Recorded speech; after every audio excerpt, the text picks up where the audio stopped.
Hello there. What is going on, everybody? We are back with another watch party. We're going to be watching the fourth watch party for Ministravaganza, although it's probably like their, I don't know, ninth or 10th stream or something like that. And it's going to be dedicated to Shatterpoint. This one is called Key Operations. It's one of the war tables, so they're going to be sitting around the table talking about new things coming to Shatterpoint. New game modes, new ways to play. So that is pretty interesting to me. I definitely have a wish list of things that I'd like to see happen with Shatterpoint. A big one being make killing matter again. You know, like there's no real reason to try to actually remove units. You kind of can't remove units, and to actually try and do that is virtually pointless. And even if if I was able to, remove, I don't know, like half of your units, it makes no matter. You just get to keep activating the same units over, faster and faster. If all you had left was one unit, you would just get to activate that same unit every time over and over and over again, and it would actually benefit you.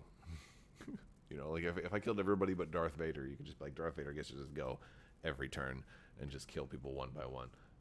Just crazy stuff. So, it's weird. So I'm definitely hoping that a new mode. Honestly, I've said for a while that I think if they had simply taken Shatterpoint and made it Crisis Protocol, that it would have been perfect. Used the Marvel Crisis Protocol rule set for Shatterpoint, and then just made a Star Wars Crisis Protocol, I thought that would have been great. But that's my opinion. Not everybody feels the same way. A lot of people really like Shatterpoint the way it is. So I'm thinking that maybe they just introduce an alternate rule set. Could be pretty interesting. The Thought Donor Radio. No, this is not the roadmap. The roadmap was actually yesterday. We did that one already. They showed a lot of new stuff. Big things were some previews of The Mandalorians. Paz Vizsla looks really awesome. There was also Rogue One. It was a big one. Rogue One's getting a lot of stuff. Pretty much everybody. There's like a Director Krennic with like 3 different Death Troopers. One of them's a secondary. The other 2 are the supports. And then there's a Jyn Erso pack. There's a Cassian Andor pack. You've got pretty much everybody from Rogue One in this one. It's really cool. But yeah, I Am Legends. The fact that you can force throw or Mando whipcord crates. Oh yeah, that you can't. Yeah. Mythic Games. Darth Vader is really good at holding a lot of command points on his own. Yeah, I don't know. It's like, you can't. That's right. So it's a weird kind of situation with that. So I don't know. I like if Shatterpoint didn't have minis and it was just like if it was a board game about like area control and holding a point, it might have made more sense to me that the rule set that they chose. But since the rule set that they chose is, that they chose this game that's a miniatures game. Usually I kind of view like a miniatures game, a skirmish game, as one about combat, and it kind of seems like this one's about combat, but it's more about just movement. And then you do combat to do movement. Like if I hit you hard enough, I get to move, or if I get you really hard, then I get to move you. So it's just such a weird thing to me. That's how it works. I would love to see a mode that actually feels a little bit more like a combat focused mode. I know that they did come out with a new pack that gives you like +1 momentum when you shoot the right person or something like that. I don't think that that's enough. Maybe it is, but I'm not gonna buy it. So, the Mad Dwarfer says, I bet more people are buying the miniatures to paint rather than actually playing the game itself. I don't know how many are actually doing it.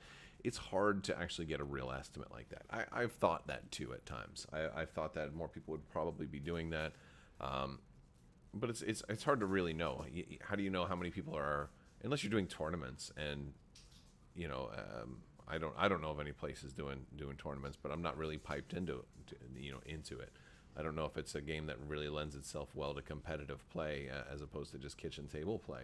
You know, but yeah, Star Wars Shatterpoint is about movement to objectives, more so than movement to combat. Yeah, no, exactly, and that is what it is. I would like to see a game mode that allows you to play it with a different focus. I would love to take these miniatures and put them on the board and you know, go up against somebody else's miniatures and roll to do a death match. Like that would be really cool. If they have Shatterpoint deathmatch, I am going to be very happy, and I will probably cover Shatterpoint way more because, well, and that's kind of what I'm working on. So if they don't, if that's not what they do, I'll have a Shatterpoint deathmatch. Pop says, I nearly bought the Shatterpoint Ghost Crew today. I have those sitting on my table, still in the plastic wrap. AMG sent them over. I've been so big, you know, they showed up like this week, and I'm like, I have too much going on, especially with Skaventide. I'm painting rats from Skaventide for Warhammer Age of Sigmar 4th edition. There's a lot of rats. So if you guys are familiar, you know, with Age of Sigmar, if you're not, they're a faction. The Skaven are a faction of like rat kind of humanoids and rat people.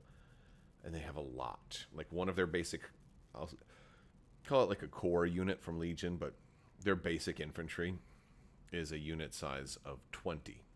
20 miniatures in one unit. And that's the small version. You can run the big version. That's 40. 40 miniatures for one unit, and it's a basic unit.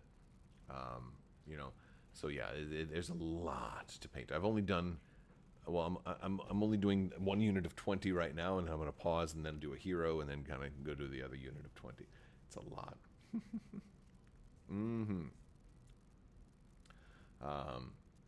But yes, let's see. Shatterpoint Masters of Terrascasi. Oh, that's a good name. That's a good name. Throwback to the PlayStation. That would be cool. So, no, you know, the other thing that's weird too is like Shatterpoint is like, it seems like it's more of a, on the surface, it seemed like it was going to be more of a combat or, you know, skirmish kind of miniatures, you know, let's battle each other kind of focused game. But because it's so much about movement, you can have characters that don't really have any business doing combat with Darth Maul and Anakin Skywalker and stuff, like Padme Amidala just kind of taking center stage and just being like, well, I'm going to be, you know, doing all this stuff. Like there's a lot of characters that don't seem like they would have any business on the battlefield. The thought donors is Skaven or B1s. Yeah, kind of. The new way of doing B1s. The thing about B1s is B1s are really easy to paint. The easiest miniatures of all time. You just prime them in bone, and then base them in like, and then wash them in like a light brown or tan. Done. I mean, you can go back and put like a little red dot on the, you know, on there, or little yellow dots in the eyes and stuff like that. You can come back and do all that stuff, but yeah, you don't really, like, their assembly isn't too bad. I'll say this, they made the Skaven really easy to assemble in the Skaventide. Most of the rats for your clan rats are only like 2 pieces, and they're snap fit, so I didn't even have to use a drop of glue for a lot of them. I still glued most of my stuff from that box, but when I was getting to like having to assemble 40 miniatures, a lot of them I just snapped together and said that's good enough. I was getting tired of it. But yeah, as long as they fit well enough, you know. Some of the, I don't generally like snap fit stuff. I generally don't. We're gonna do some giveaways too. I've got this is a cool one. This is a double-sided. It's not an Armada card. This is an X-Wing card for Outer Rim Patrol. It's the Imperial Raider, but it's double-sided. Oh no, don't drop it. There we go. It's double-sided, and it's got a CR90 on the back for X-Wing, and pretty cool for X-Wing Epic. So we're gonna give this one away. So if you're in chat, let's do a hashtag promo, just hashtag promo, and then we'll announce this after the watch party. But yeah, so let's see. Let me get some of your guys' predictions on what you're expecting to see for Shatterpoint tonight. And keep it in mind, we already got the roadmap, so we have already seen the stuff that is going to be previewed. Now, I want to go ahead and look at. Trying to remember some of the stuff that they previewed. Aqua Droids and Rift Hampson, which is going to be pretty cool. If you're a fan of Republic Commando, they're doing Delta Squad so if you wanted to run, you can run a lot of clone commandos that way. You run Delta Squad, and then have the clone commandos on the other side. You know, you could really do that. You could do a lot of that, which is cool. That's a really cool thing. But the Rogue One stuff, so really the only new stuff that they hadn't already previewed is Rogue One, which is 3 packs, and Delta Squad, and then the Terror from Below pack. Not that much new stuff previewed for Shatterpoint. So that's I mean, there's still plenty of stuff like in the pipe, you know, that we had already seen that they previewed differently. So like that's still pretty cool. Dairy Queen collaboration with Blizzard Force Max. That would be funny. You know, I would love to get like now I want a Blizzard. Now I want to go up to Dairy Queen and get a Blizzard, like a cookie dough Blizzard or a brownie batter Blizzard. The only kits, Cam says, the only kits I haven't purchased yet is Mando and Gideon. Okay.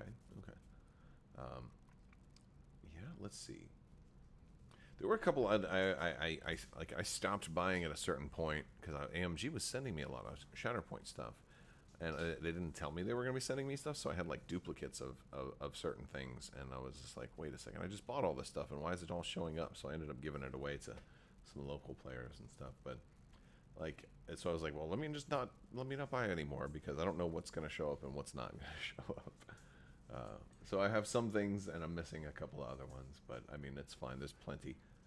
I got a lot of new battle foam now. By the way, speaking of battle foam and Shatterpoint, for you all that are Shatterpoint players, if you're Shatterpoint fans, if you haven't seen my latest battle foam video, we're doing a Shatterpoint foam giveaway in there. And if you are looking to transport any of your stuff, or if you're going to Adepticon or anything like that, this foam is going to be really good for travel, for getting on an airplane. If you have to kind of put your battle foam bag or something like that in the overhead bin, something like that, and you want it really protected, you can do that. That's in, I think, a video from late last week. So check out my my older videos, the battle foam videos, because we are doing a giveaway for that.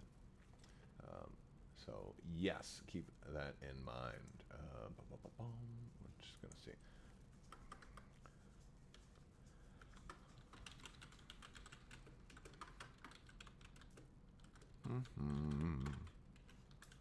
So let's see. All right, well, let's get to the chat. We missed a couple of things, so let's see what do we have in here.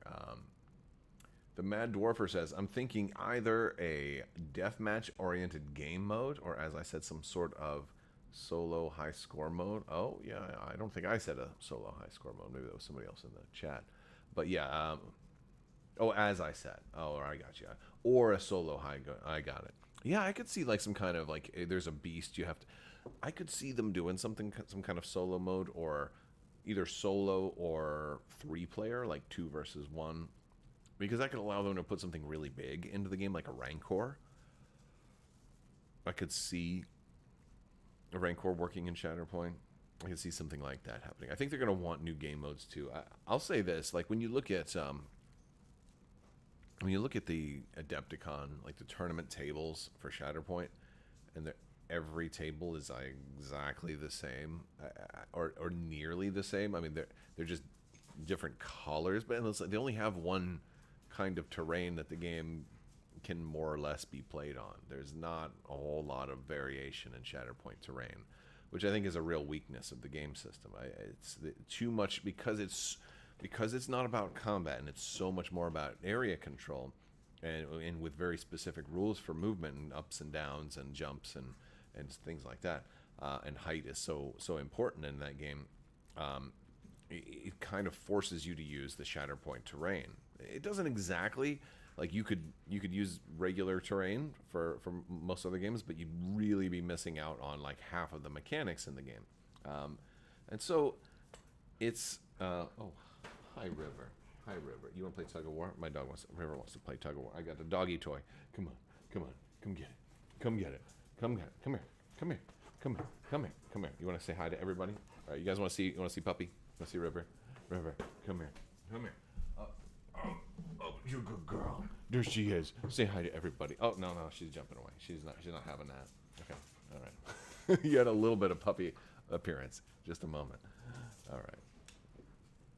But a campaign Rancor mode, yes. No, that would be really cool. So let me ask you guys this, because I know not everybody agrees when I've said things like I wish Shatterpoint were more combat focused or more like Marvel Crisis Protocol. Out of all of you guys, how many of you play Marvel Crisis Protocol? Because I love that game. That game is a really good game. It's fun. Like, it's good in a different way. It's good, like, not necessarily like competitive tournament kind of stuff. For me, I think it's just good for, like, it's a really good kitchen table game. It's a really good, like, beer and pretzels game. I always have a good time playing. Yeah, really a good time when I'm playing Marvel Crisis Protocol. Hopefully you guys do too, if you are thinking about, looking for a miniatures game on that scale. Yeah. All right, let's see. What else do we got in here? Cam says, I love Shatterpoint. We got a lot of play out in my group. The only kits I haven't purchased yet are Moffat, Mando, and Gideon. Yeah. Iron Buddha says, I love Marvel Crisis Protocol, X-Men all the way. Yeah, I really like the X-Men.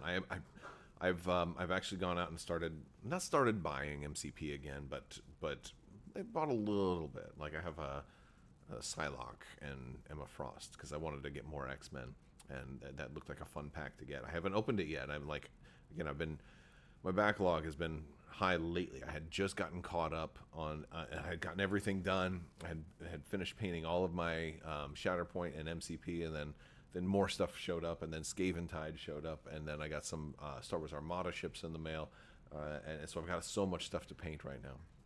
I have a lot of painting to get caught up on. So, I mean, that's kind of a good problem. So we have this stream is going to be going live in about 10 minutes. We'll swap over, and we'll see what new kind of mechanics and game modes they're talking about for.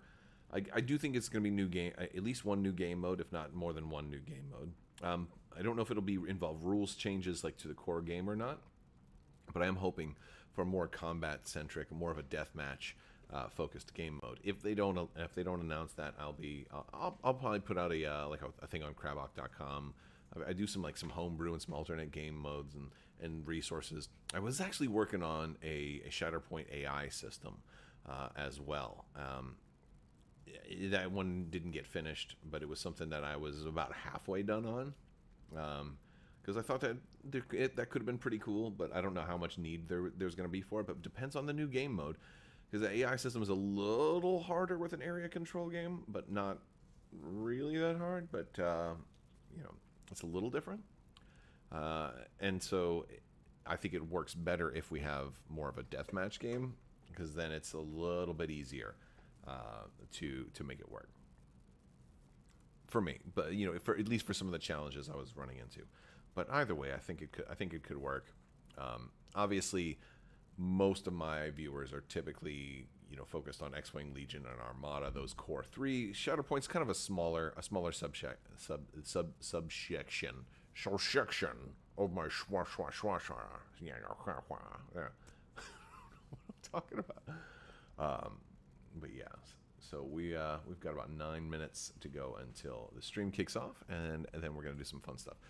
Joining me as always is my lovely little pal, Mini Crab. Oh yeah, baby. He's having a great time Let's play some today. games. He Yeah. sometimes gets overzealous, so I have to turn him off. He comes back for super chats, but that's about it. He's crazy. But yeah, so that's so we're having a good time today.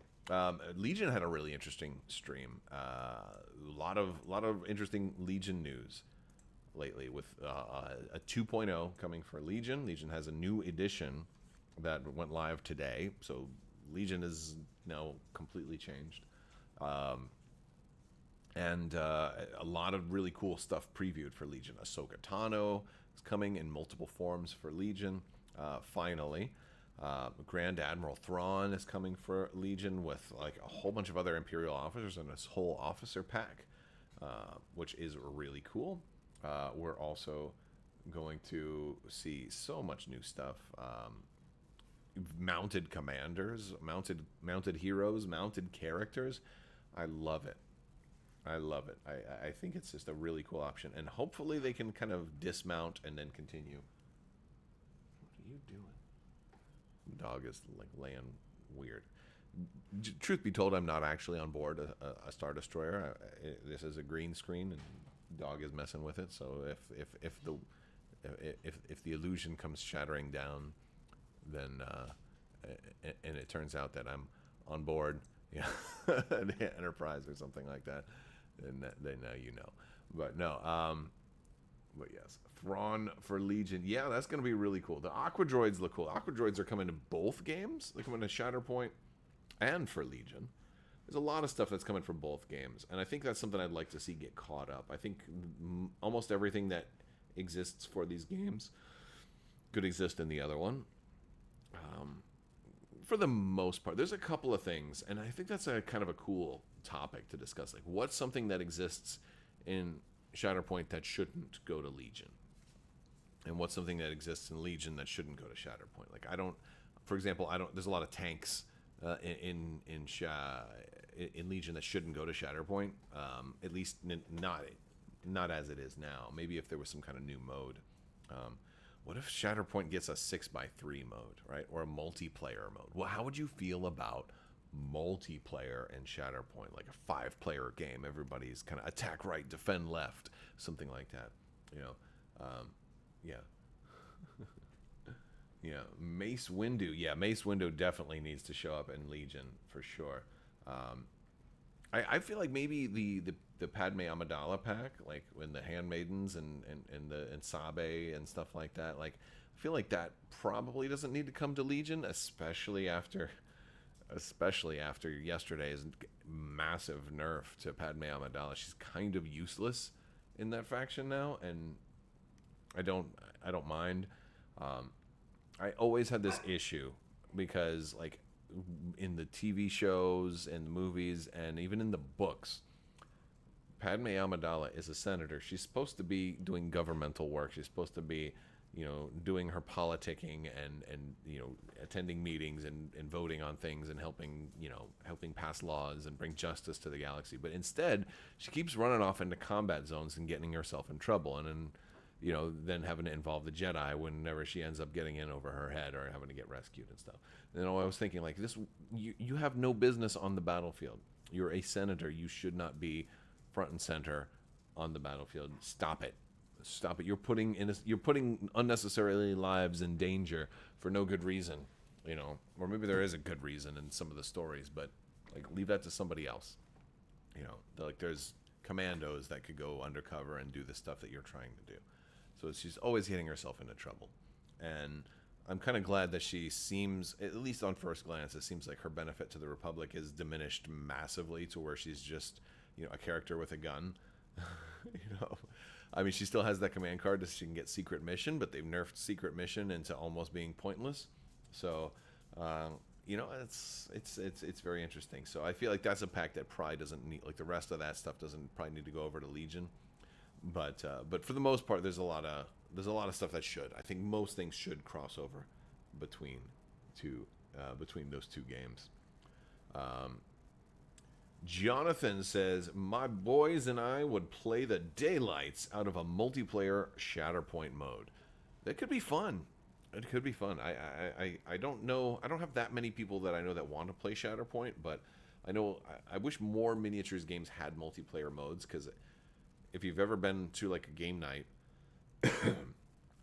or like a Star Wars Sunday we used to have, once upon a time, you have 3 people show up, or 5 people, or 7 people. You got an odd number of people show up. It's a real feels bad to be the person that has to sit out. Yeah. So yeah, having a multiplayer, like not just multiplayer from some kind of scenario that kind of, hey, we'll all start in the corner, everybody's got to take the middle, but like a multiplayer from the ground up. And there's nothing wrong with having to take the middle, but if it's an afterthought, it may not be balanced for that. And sometimes what happens in multiplayer games is sometimes you're incentivized to just stick to the outside and wait for everybody else to get weak and then swoop in. And everybody's doing that, and then it ends up not becoming fun. So, there's a trick to it. This stream should be going live in just a couple of minutes. They're still doing a different stream right now. They're doing some painting for the painting Lando. For here you go. They can see. Yeah, they're painting Lando right now. So once this stream is over, the next one starts. We'll be swapping over, and it will be a wonderful time. Yes. There is still time left to enter to win. So do hashtag promo if you want to have a chance to enter to win the double-sided X-Wing promo for the epic ships, the Imperial Raider and the CR-90. That is our giveaway for this stream. Also, there's other giveaways in our Discord. If you haven't already, if you're interested in talking more about Shatterpoint and other games, jump in our Discord. Links are in the video description below. And you can you get in there and you go to the role selection channel, like the games that you like the different sections that you like. Make sure you like general access. We have a painting competition going on right now, by the way. Did you know? You can check it all out by making sure you have general access. And of course, whatever games you want. So that's kind of cool. But yes. Maybe that's the new Shatterpoint mode, Senate Admin Simulator from the Met Dwarf. That's funny. That would be really interesting. That would be really interesting if that were a new mode. It'd be hilarious. Let's see. All hobbies, all the time says, I am signed up for the Shatterpoint Grand Tournament at Gen Con. I hope it's fun. I hope they have some new tables and some different table designs that make it more interesting. One of the problems I've run into with just Shatterpoint terrain is it just, when those tournament tables all are the same sets of terrain, it's all when they're all virtually the same, it's kind of tough. It's kind of tough to do all that stuff, General access will see the new leader unit. Corporal punishment at your service. Yeah, but no. Let's see. Jonathan says it's always a fight on who has to sit out. Normally it's me as the good dad. Yeah. I don't know. Multiplayer games would be really cool. And a lot of times you can just kind of homebrew it. I've done it with Legion before where it was like key positions when each of us we picked 3 positions and it was attack right, defend left. Basically, I had to take the position to my left, and it was the player to my left's deployment zone. It was kind of near his, and he had to take the player, to his left, which is the player to my right, and then that player was trying to take something in my territory. And so it gave us all a different attack target versus a different defend target. It was pretty cool. So I thought that was fun. DTLS looks, I think it's DTLS. It says, we need Obi-Wan jousting on a speeder bike for mounted characters. Oh, you're from going like off of Tartakovsky, right? Yeah, there's so many mounted character options. In the Grievous artwork, I just shared this in my Discord in I think the Legion section. The artwork they showed of Grievous on his bike also has the Magna Guards on bikes too. So I don't think it's just going to be Grievous on a bike. I think they're going to do a lot of mounted options. Obi-Wan has so many. Pardon me. Obi-Wan has several. Anakin on a swoop from Episode 2 is also pretty iconic. Yoda riding on Luke is also very cool. I can see them doing that. Especially if you can dismount. Because if you can actually if you can come up with a good smooth mechanic for like a Grievous being on a bike and then he gets off the bike and now he's on foot. Oh, okay. Oh, they're getting ready to start.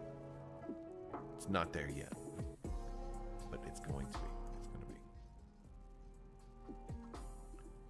So, very cool. All right, we're almost there. The stream is starting any minute now, and we'll be swapping over in just a moment.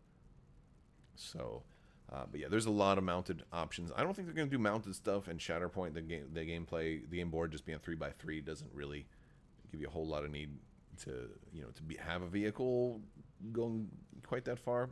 The minis are already kind of big, but yeah. Why is there no old man Obi-Wan? You kind of have a semi-old. You have like a middle-aged Obi-Wan in Shatterpoint right now. That's as close as you're going to get. It's coming. It is coming. So, yeah. It is definitely coming. All right. We've got...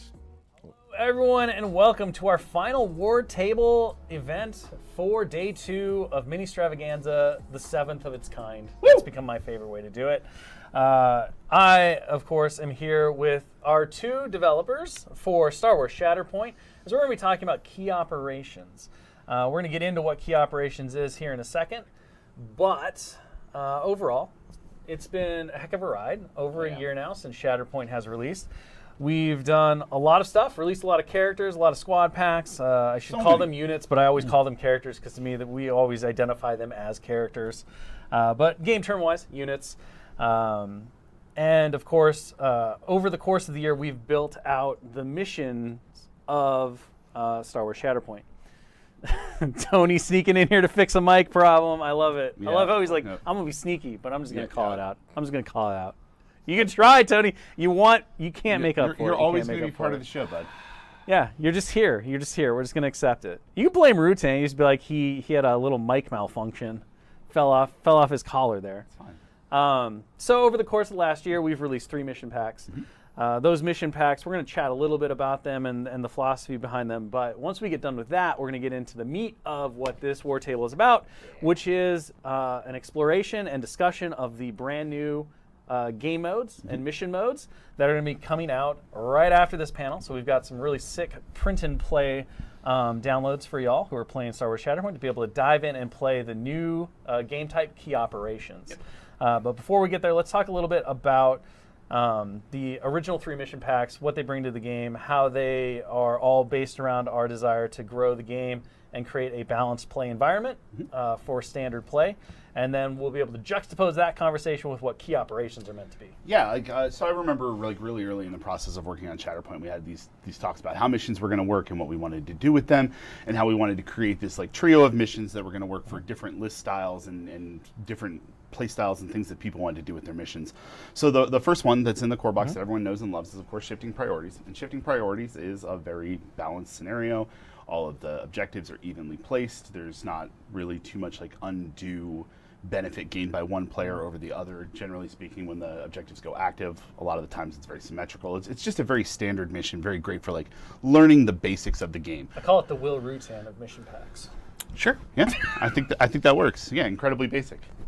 We love you, buddy. I was saying incredibly balanced, sir. That was my statement. Incredibly balanced. That works. I'll accept that. Yeah, I like both. I like both. That's fine. So this is kind of the standard mission that you kind of cut your teeth on and move forward in your life. And then the second one was Sabotage Showdown, which I think is coming up on the screen here. So this one we kind of close the iris of the board instead of it being so evenly spread out. Everything kind of happens more centrally on the table. In the first struggles, all of the objectives around the outside are on. So there's a lot of table that you're fighting over in a very small space. This is really good for very attrition-focused lists that don't necessarily move so much or move out of activation. And basically just for people that want to be super aggressive all the time. Sabotage Showdown is kind of where it's at. And then this third one. I call this pack the Bad Day Rutan. The Bad Day Rutan. The next one? Oh, this one. No, this one. This one is the Bad Day Rutan? This is the Bad Day Rutan. I've never seen Bad Day Rutan. Actually, it's monstrous. I must have been sick that day. To me, he's always pretty bad. He's always a peach. He seems very even-keeled, but... Oh, no. There's a raging anger inside my heart. I gotta be careful what I say. He's like the sea. I like that analogy. And then the third one that we've got here is, of course, Never Tell Me the Odds, which is the newest mission pack that a lot of people have seen. In this one, we went a little nuts, and we made the map very wide. I call this one Woo Girl Rutan. Woo Girl Rutan. Yeah, I like that. This He's mission, cutting loose for a party. This mission is. I've been to Vegas a few times. Look, I've been here all day. You can't get I much can out tell. of me at this point. This mission is built to kind of give a lot of options to people that want to play those more cagey kind of big board control teams. But the bonus in here, the Challenging the Odds, is built to give a little bit of support to those more attrition-focused teams and teams that are going to be throwing out a lot of wounds with all various units throughout. And also to let those other people, like in the off chance that they get that wound with their supporting unit on the turn, like spend that force, get that point. It adds a little layer of unexpected outcome to this more, you kind of need to carefully plan your moves more so than Sabotage Showdown, where you can just kind of jam the middle and hope for the best. Yeah. So those are the initial 3 packs. Of course, there are going to be more of these standard mission packs coming in the future, and as we move forward and more added, it's likely that you'll see a rotation of them throughout different events and stuff. Yep. As we look to kind of freshen up and change the metas of different things. But they'll always be available for players to jump in, play, and understand that they get a balanced kind of standard game experience where both sides are evenly matched from the start. And we have wrapped up a 4th one, and I'm gonna throw this one out there for the masses. There's no priority objective token in the 4th mission pack. Getting really saucy. I know. We I call know. We're that getting muy excited. caliente Rutan. Muy caliente Rutan. The scenario. I'm not sure how that one works, considering I can't eat peppers. That's why. That's what I'm saying. Like Yeah. that's how spicy it's getting. that's You true. might Yeah. even consider eating a pepper on that one. Oof, that's On tough. that one. All right. So with that kind of set in mind, obviously, one of the big conversations, even as we were kind of finalizing the 3 mission packs and everything, we always knew that we wanted to take the idea of Shatterpoint, right? This high adventure, exciting, action-packed, Saturday morning animated series kind of feel, right? Where we're focused on characters and we're telling narratives and all this, and get that flavor also into the game. But overall, when you're looking at the lifespan of a game and how it's going to roll out, you want to start with that even experience, right? You want to set up the stage and make sure that players have this way to engage in kind of what you would call a standard base experience. Yeah. However, I think one of the exciting things is we've been working on key operations and now finally ready to unveil what's coming in our discussions with players and our just observations of the communities, especially a lot of the feedback we got from AdeptCon. I'm really excited because I think key operations might actually overtake the standard base mission excitement and everything else, because it does something that is really unique, highly energetic, and really, really gets into the story and the experience of Star Wars. So let's go ahead and talk about this format overall, what it brings to the table, and then we'll kind of go into the 2 that you're going to get now, some of the ones that we have planned for the future, and we'll talk about how this is going to add a whole new different experience or optional experience to the game in these 2 base game modes, which is narrative and then standard. Yeah, so I mean, like, just as a developer, one of the most frustrating things about the standard missions is that they have to be balanced. Like, we have to be very, very careful to make sure that, like, there's no point at which it breaks away, or that one player does like this super cool play and earns them this huge advantage that's insurmountable.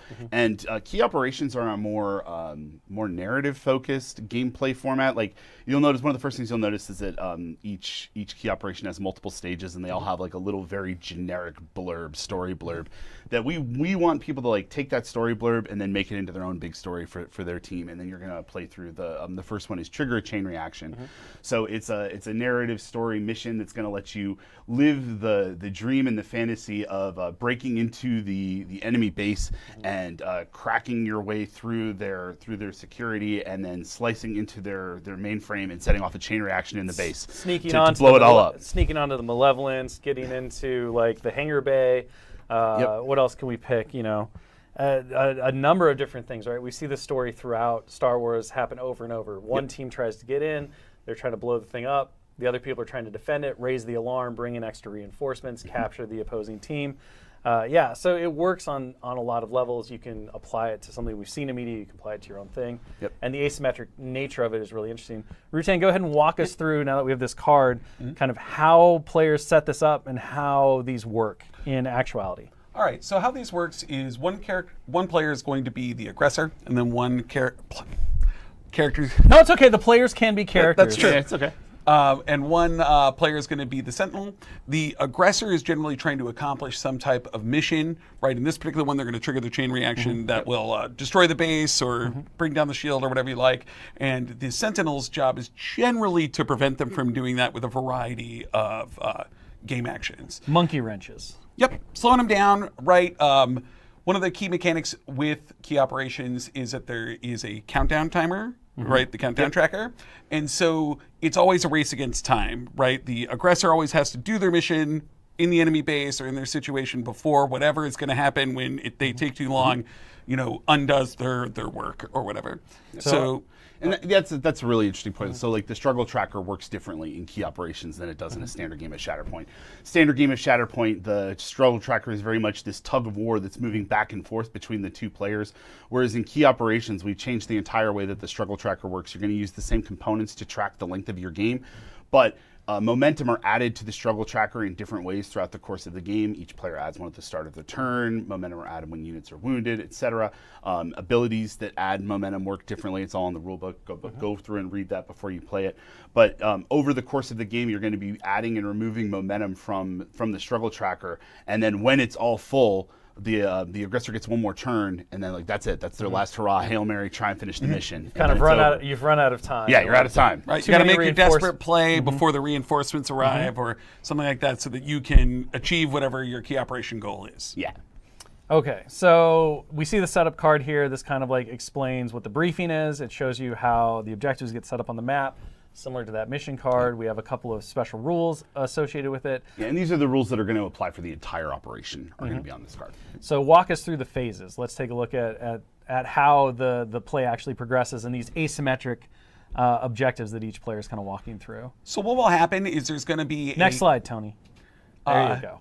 So for each key operation is 2 stages. There's going to be the first stage, which is frequently sometimes the prelude or where the action starts to heat up, right? The mission begins. In this particular one, you got to expose the core if you want to trigger the core chain reaction. And then each one of them will have an ends of stage criterion that will explain how the stage ends, which generally describes what the aggressor and the sentinel have as goals, right? So in this particular one, the aggressor needs to destroy the core shield, which is an armored target, and then the sentinel needs to run them out of time, right? Yep. And if they take too long to destroy the armored target, the sentinel wins, and if the aggressor destroys the core shield, which is an armored target, which we'll get to in a minute, they get to proceed to stage number 2. Yeah, and you bring up armored targets. That's a great time to talk about this. One of the really, really fun things about key operations is it's been a great way for us to explore different types of objectives than rather the objective that you just purely stand on or stand near or contest. So in key operations in the rulebook, you're going to see there's a new rule that's for armored targets. And this is for, in this case, it's for objectives that you can actually attack, things that have armored plating or some kind of shielding and are going to take more shots to chew through. And we didn't want big damage characters like, your Anakin Skywalker, your Darth Vader to just walk up to these things and take them out in one round. So we came up with a new system by which these armored targets are attacked and dealt damage and how you go through their tracking card. And it just allows us new ways to tell stories inside of Shatterpoint and new ways to let you play with your miniatures and do these things that you see the characters doing in the shows and the movies on the tabletop. Indeed, and key operations allows us to do a lot of unique things with objectives. This will come up in our key operation Extract the Agent as well, right? Right, where we just get to do things that we wouldn't normally be able to do in a standard mission pack. And if you've kind of been reading the card as they've been talking, you can obviously see some of those different objectives that each side has, right? Whereas the consoles are the thing that the Sentinels player really wants to be around in order to sound the alarm. The non-priority marked ones, which are the core shields, are the ones that the aggressor is going towards, but each side also has a way to kind of mess with the other. So it becomes a push-pull of do I want to just try to stymie? Do I want to try to complete my own objective? Assuming that the aggressor is able to bring down the shields and expose the core, we then move to stage 2. Correct. Yep. So let's take a look at the stage 2 section and see how the game radically shifts.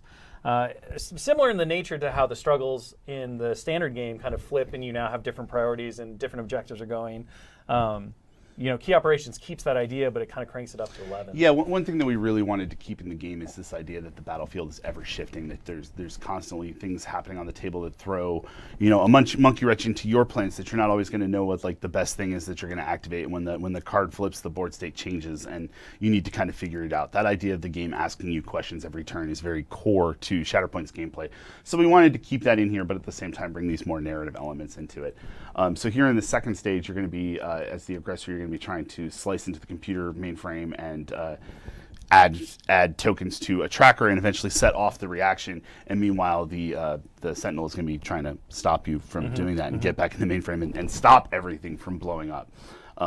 So that is obviously what we're doing here. Yeah, and the big focus with the key operations is the fact that what you're doing changes quite a bit from stage to stage, right? Correct. So in your standard game of Shatterpoint, you're going to stand on some points, you have a priority objective that changes your focus, and you're going to be about maneuver and wounding. This one is, I start off by trying to blow this thing up, and then after I blow it up, I got to hack into the computer, which is a very different from stage 1 to stage 2. They're very different experiences. Sure. And that's one of the common things with the common threads with the key operations. Let's go ahead, and I think we have examples of the different cards for both starting the chain reaction and bringing down the shields. So if you want to talk through a little bit about how these cards function. Yeah, I can do that. So the core shield here, this is an armored target card, and you'll see it has defense values for both ranged and for melee. It doesn't have attack values because these ones don't attack. They might in the future, who knows. It also has a defensive expertise. So when the aggressor attacks one of these, the Sentinel rolls the defense using the stats that are here. This is all covered in the rules, and you'll see they've got what looks kind of like a combat tree up there. It has a list of icons in it, and the way that these work is when you attack, you choose an option from your combat tree and compare it to the next option on this tracker here. And if you have one or more of the icons in your selected option that are on that, you place a token on it, and then you move to the next one and check the same thing. And you kind of go through. So like you need to be able to pull it. Matching game. Yeah, it's a matching game. You need to be able to get that shove on the third one, and then get conditions a few later. So it controls the ebb and flow of how quickly you can rip through this core shield depending on who's attacking.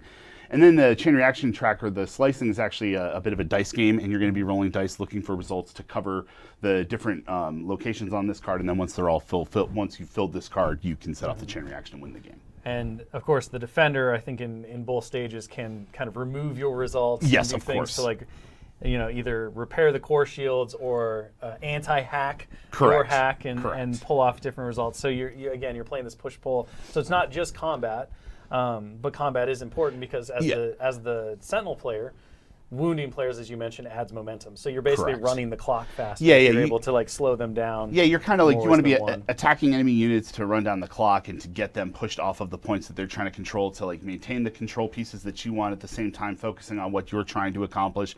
It kind of spreads the bandwidth of what you're trying to do in the game over like 2 or 3 different things as opposed to just like this one objective. The other thing I'd like to point out about the core shield tracker that I like quite a bit is because you're looking for unique symbols and not in particular like a volume, right? It makes every kind of unit have some value, right? Yeah. Like your units with a early condition in their tree are really good to get through the condition step, and your units that got pushes, right, or shoves rather, are like super great for different parts of the tree. Totally. So like everyone's good at attacking the core shield in different ways. So some of the strategy is applying like want to do a big damage character to get those first damage things and maybe slip in some guy that does conditions, right? Like it's an interesting dynamic. It's much different than attacking a character. Absolutely. So this is started chain reaction.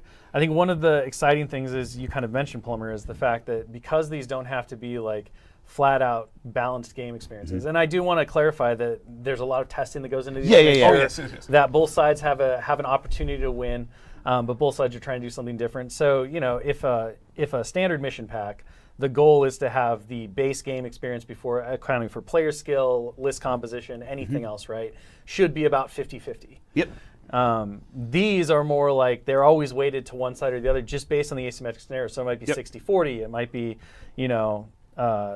70-30, I think, is kind of like where we start to really see that it's a bit too much. But the reality is that, the challenge and the fun of these is that in narrative, one side can be highly disadvantaged. And it's it's always, victory's always sweeter when you overcome that. Yes. And so that's part of what makes these missions so iconic and I think feel so Star Wars, is that they do offer that semi-balanced, but also additional challenge to players. And they also get to be really radically different, as you mentioned. Absolutely. And so the one we're going to look at next, if you ever wanted to know what it was like to capture a shuttle and then fly that shuttle around and blast your opponent with it as you tried to escape off-world, Extract the Agent's going to be for you. Extract the Agent is really cool, and like the amount of movement in this scenario is really awesome, and Rutan worked on this one a lot and just came up with some really, really interesting ways to like interact with objectives on the table, and I think people are going to be really hyped about this one.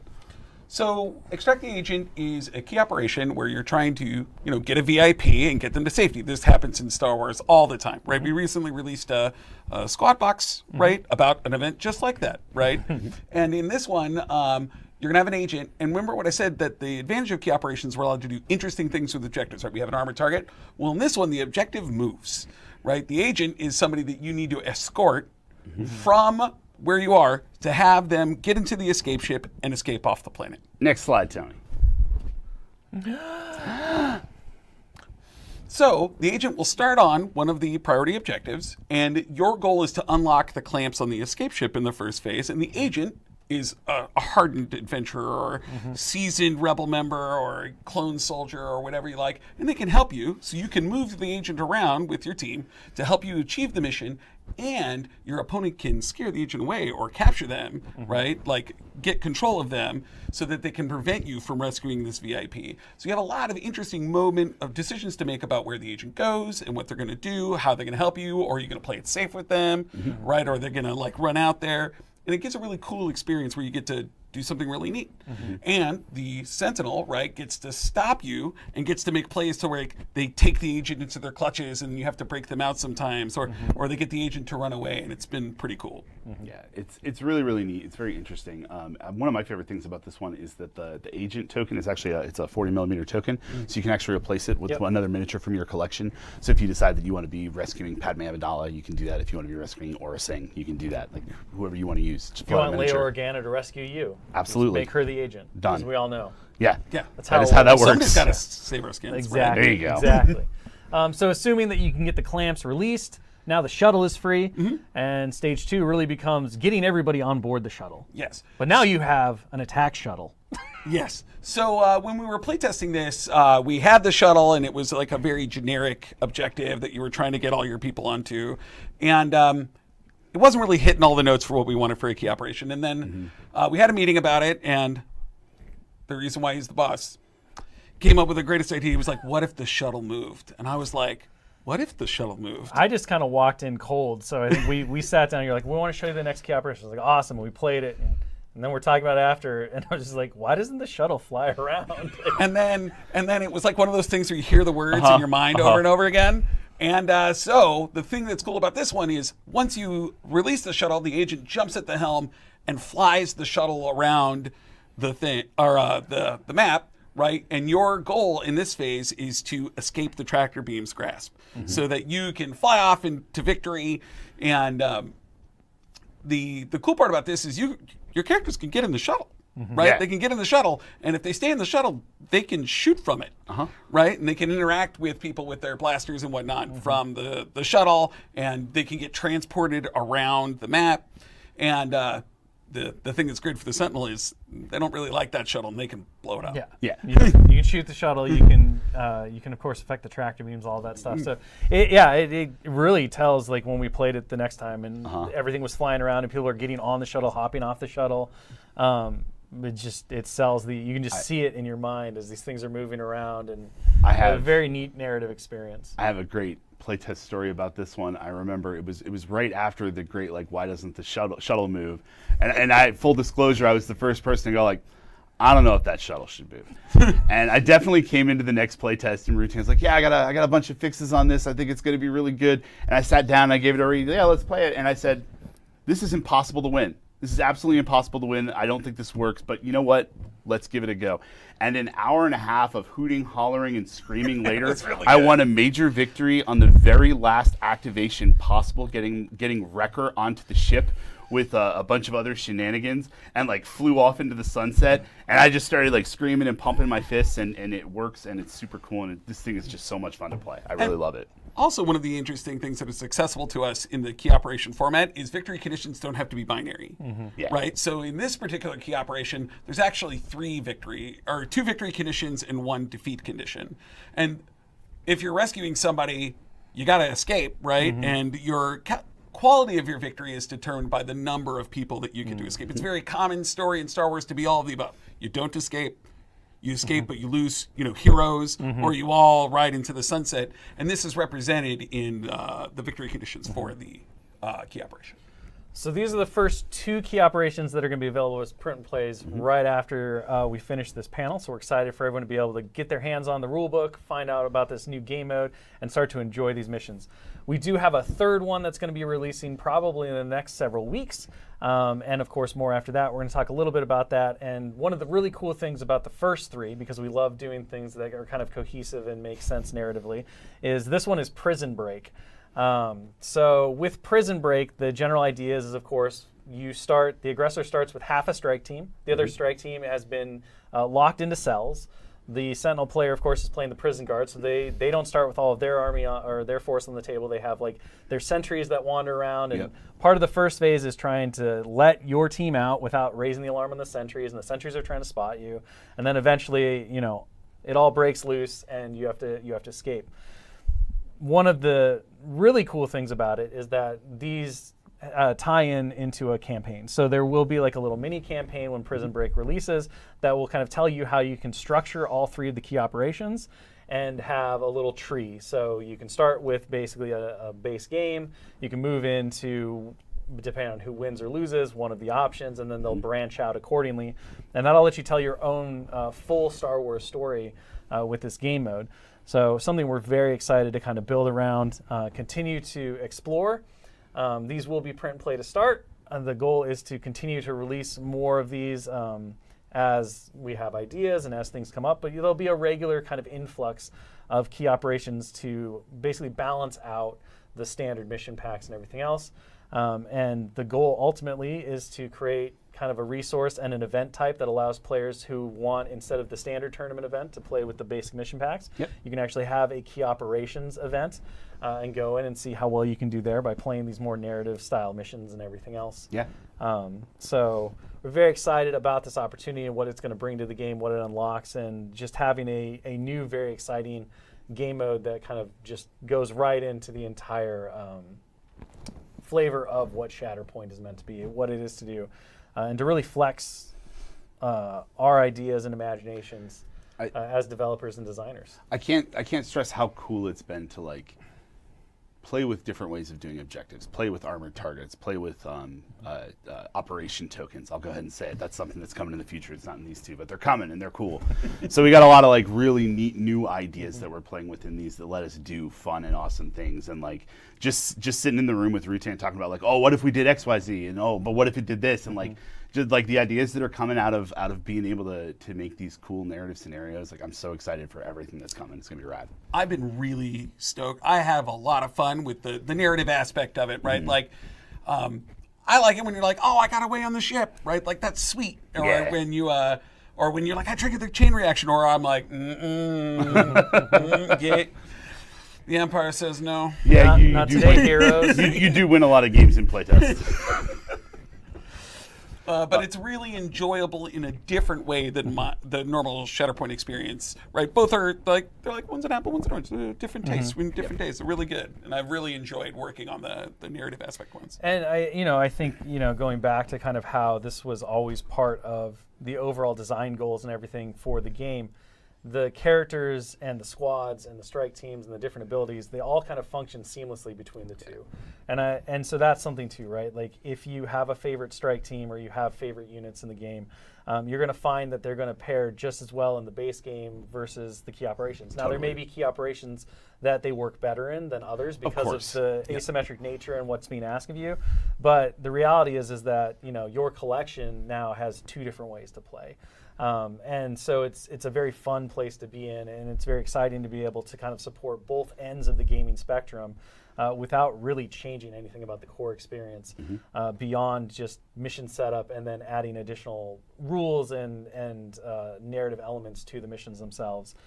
So in addition to the standard mission packs, going forward, our intention is to create key operations mission packs to put these not just in print and play, but into actual products and actual print.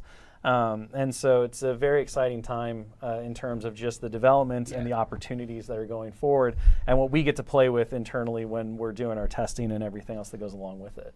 I just want to piggyback on what you said. You do get to use your favorite miniatures just more, right? Like, I love me some clones, and Plum's played against a few hunters doing Played against a lot of Bad Batch lately.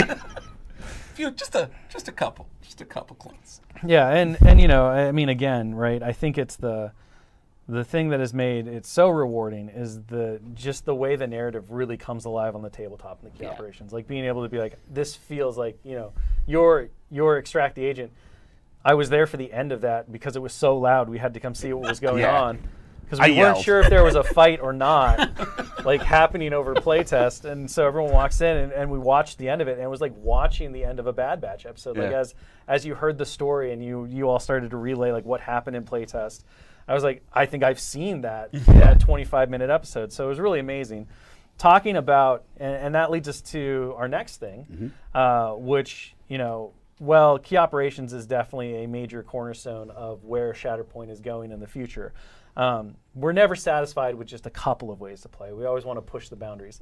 And there is one big narrative that I think every player dreams of. And that Shatterpoint absolutely was kind of created to hopefully fill it at some point. And that is what we're calling Galactic Legends. So what is Galactic Legends? Well, Galactic Legends is going to be a brand new game mode. And effectively, it puts you in control of a super-powered main character, an Asajj Ventress, an Anakin Skywalker, Darth Vader, characters from the story that they sweep all before them. Yes. And it's much like if you've ever played Marvel Crisis Protocol, it has a similar vibe to the Ultimate Encounters, where one player controls the Galactic Legend, and then two other players basically play the teams trying to bring down the Galactic Legend. It's highly narrative and objective-based. There's some very cool stuff that goes along with it. Let's go ahead and show, and then you guys can talk a bit about how the overall game functions. We're showing you some effectively alpha test items here. This is very early days. It's I wouldn't say very early, but it's definitely not quite to final. And we're going to talk a little bit about why we're presenting this to you all after we kind of explain more about the system. Yeah, so this is the unit card for Asajj Ventress, Deadly Protege, and one of her order cards. Surprise, the order deck works differently for Galactic Legends than it does for your standard units. You'll notice right off the bat that she has 19 stamina. These are like movie/show strength, like top of their game. They are main characters. They are main characters They're that should at their full power. Yeah, they should be able to take out a bunch of people, and she does. She is a lot of fun to play.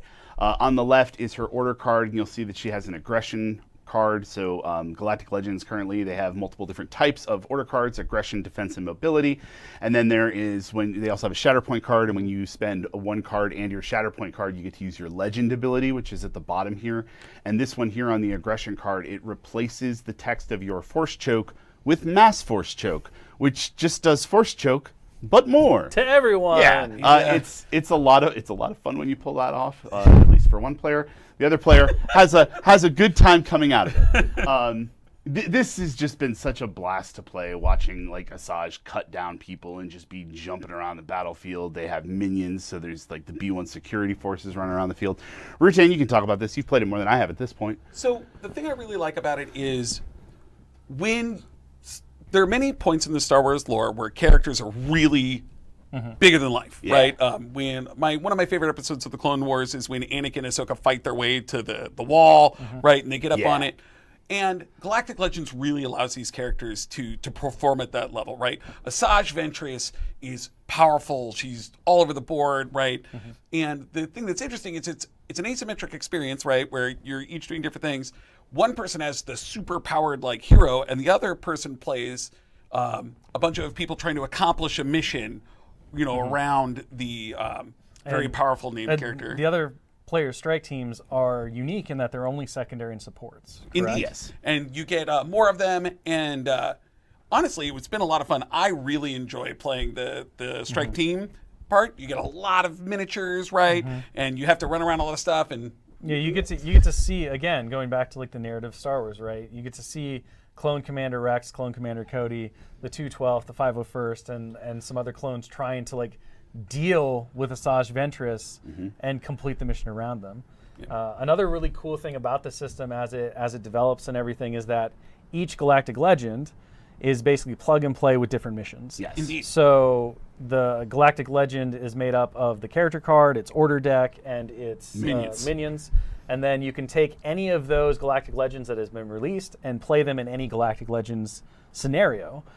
So it becomes really flexible and customizable, which does absolutely break kind of the overall mold. You know, like I said, it's based sort of on what Ultimate Encounters are in Crisis Protocol, but this system is a lot more like, I would say, closer to a natural game experience where you can choose a scenario, you can choose your list, you can do all this stuff, and it really is a more flexible and interesting kind of a mode. Yeah, like right now we've been working on Asajj here, and we also have an Anakin Skywalker that we've been working on.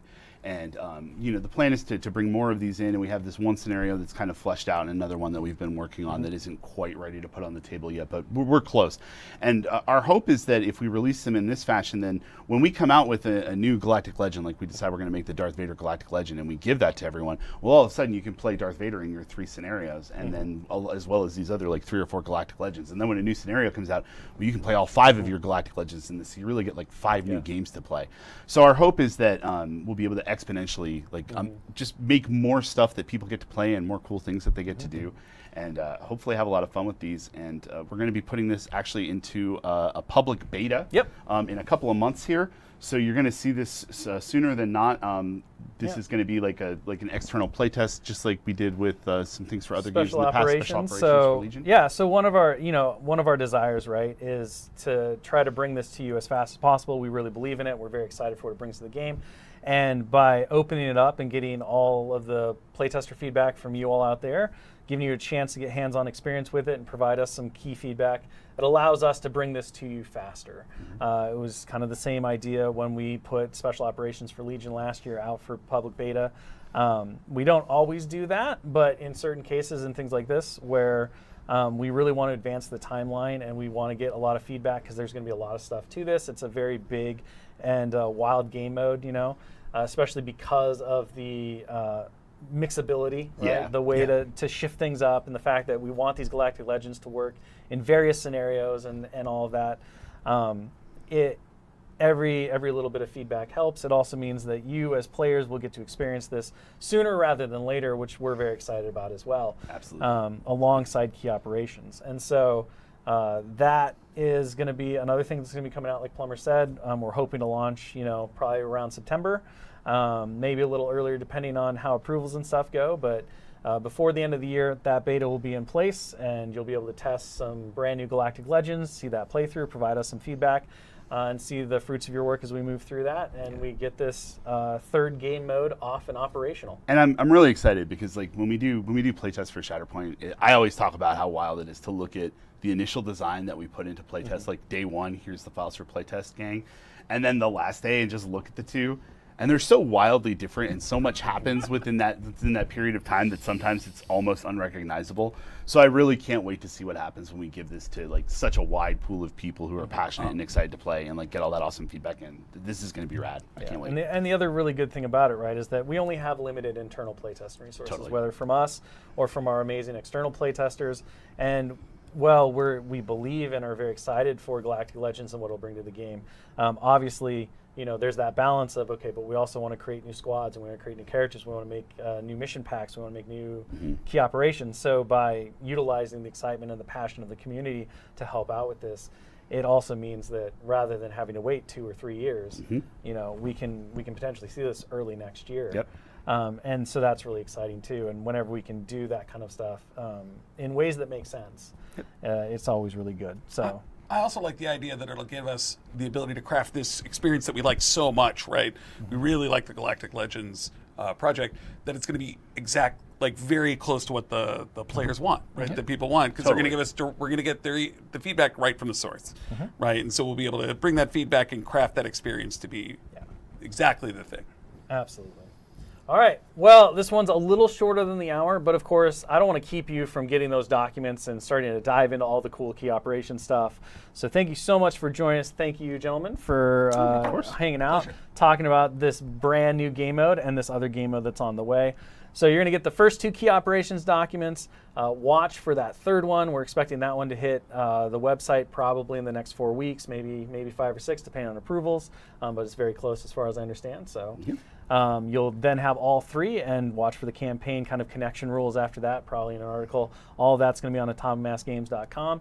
And go take it, have fun, and see if you can extract the agent or start the chain reaction. Be sure to post all of those games and all the exciting pictures as you dive into it to our socials. We'd love to see it. Goodbye, Tony. All right. So that was not exactly what I was expecting, but kind of close, I think, to roughly what I was expecting. Not a deathmatch mode, but instead a narrative mode. So, so key operations. Think of it as like a campaign where you can play standalone missions or you can play the campaign. And I think the big takeaway from all of these missions and the stuff that they looked at, this chain reaction, destroying a shield generator, lowering shields, doing an extraction, and trying to get on board a shuttle, and it sounds like it's almost like playing like you're basically going to rescue Princess Leia, and you got to take down the shield generator or substitute that for the tractor beam generator, like something like that. You can narrate it however you want. The biggest problem I have with this is you still have to play with the same terrain, so it's going to be hard playing through 3 different missions, including a prison break and stuff, when every mission is on the exact same pieces of terrain, which is going to seem weird. I'm like, all right, that's a shield generator. That's also a prison block, and that's also an agent extraction shuttle. So it's you're gonna have to flex the imagination a little bit to run these. But then again, maybe they'll come with like cardboard tokens for it to represent some of these things. That's always possible. I mean, they're going to put this stuff on the website. I don't know if they're going to also sell physical copies of it. I'm not sure of all of that. So that's okay.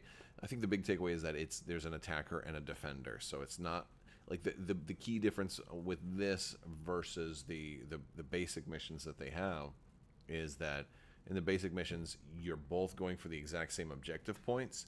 And here, the attacker has like, oh, I've got to do this, and the defender's trying to stop you, trying to block you from doing it.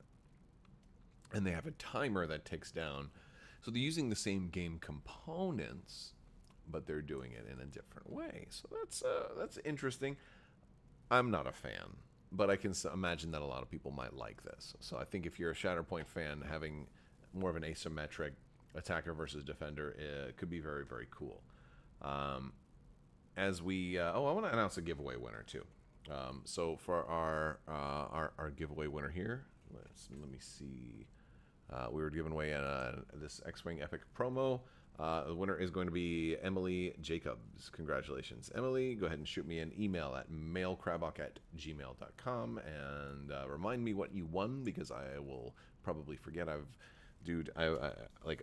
I got so many, and this is just the ones I filled out today.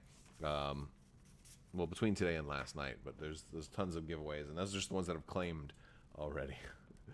So yeah. So but remind me what you won, and I'll need your shipping information. We'll get that squared away. The other thing is Galactic Legends, which is like the ultimate encounters for Marvel Crisis Protocol.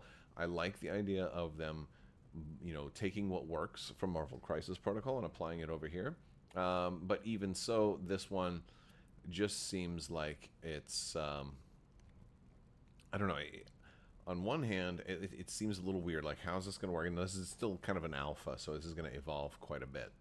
Some people in the chat pointed out that there's like typos, like they misspelled Asajj Ventress's name in the small text, and I'm like, oh yeah, I guess they did. I've done misspellings before too, so I mean it's an alpha. I'm not worried about that. But that tells you like that this is far from finished. But you're gonna have like play a super powered version of a character and going up against like 2 other players.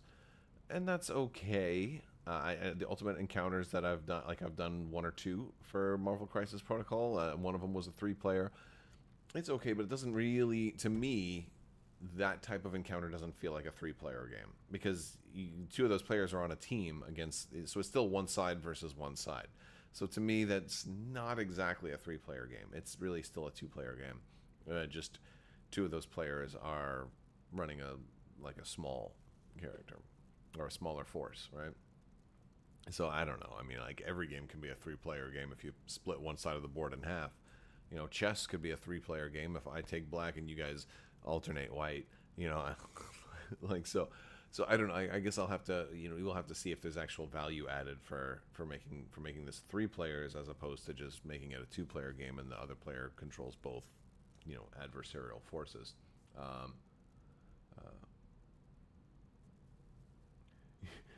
Mad Dwarfer says there was a typo on key operations cards too. Still amazes me that they don't check these before a presentation. Typos, to be fair, it shouldn't amaze you because we've seen so many massive changes. Like, the Star Wars Legion had the swoop bikes. They had the wrong base on them, and they didn't just have the wrong base for some of the image. They actually did up the art for it, printed it on the boxes. They doubled down with it and said, "No, this is just we're putting it everywhere. We're embracing the error." You know, yeah, they do have their fair share of typos, and that's okay. It's okay. I mean, especially for something like this where it's just kind of showing you what they're working on.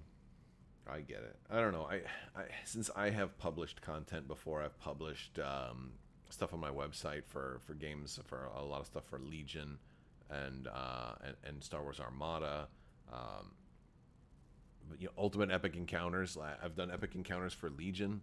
A lot of people have been asking about Vader Down for Legion. I don't think they're ever going to do that. I think, if anything, they'll probably do that for Shatterpoint instead. But it's been years since they said they were going to do it, and I don't think they're going to do it. So I went ahead and did it. So if you want to do Vader Down for Legion, I have that on Crabbok.com. You know, I got an Ultimate Palpatine on there as well. I've got a space station one for Armada where it's like Deep Space Nine. I've got AI systems for those games. Hopefully we'll have some Shatterpoint content too. I do want to do a deathmatch version. I'm kind of glad that they didn't announce one because I've put some I've put some work into this so far, and I think it's getting closer. Maybe within the next month we'll have it ready to go. Maybe sooner than that. Maybe I'll launch it in an alpha, and maybe I'll have typos on it too, because it can happen. It can happen. I've done it before, so I don't judge them too much. But then again, I'm also one guy, and they have teams for this sort of thing. So, you know, it's a different stuff, and I'm also not selling anything. So that's the other thing, is I give everything out for free. So, but well, with ads though, if you want to click on ads and stuff, that's helpful. All right, guys, that's gonna do it for today's video, and we'll see you guys tomorrow. Let's see what's coming up tomorrow. Tomorrow is the final stream that I'll be doing. Just the day 3 of Ministravaganza. They are going to be doing a Marvel Crisis Protocol roadmap. I'm not going to cover that one. Instead, we'll be covering the Legion War Table Theaters of War. Now, they talked about, it's probably going to be the same stuff that we saw here for Shatterpoint for Legion. They already have like Spec Ops and Skirmish. I mean, I'm curious how Skirmish is going to change with the new rules. Is Skirmish's points going up? Are the Skirmish objective cards changing? Because I like Skirmish actually has a straight up death match, and I'm like, why is I'm sure the AMG is going to get rid of that. I'm sure they will, because AMG hates death matches. Like they hate my favorite mode of gameplay. You know, I want to play just death matches and only death matches. When I played X-Wing, I wanted just dogfights. You know, when I play Armada, a lot of times, like the objectives are important, but they're not like the only thing. You know, and I prefer to table my opponent. I prefer to play it deathmatch style. But yeah, so that's funny. So I think they're gonna have some kind of narrative or branching campaign or attacker versus defender kind of game modes, or maybe a 2v1 game mode for Legion or something like that. But yeah. So we'll see. We'll see how it goes. But I will talk to you guys soon. And if you guys are interested in joining the Discord, you can do that. There's links in the description below. Or if you're interested in Patreon, again, link in the description below. There's various different reward tiers, and of course, you can get your name in the credits here. Thank you so much for watching, and may the Force be with you. Live long and prosper. Be excellent to each other. Party on, dudes, and always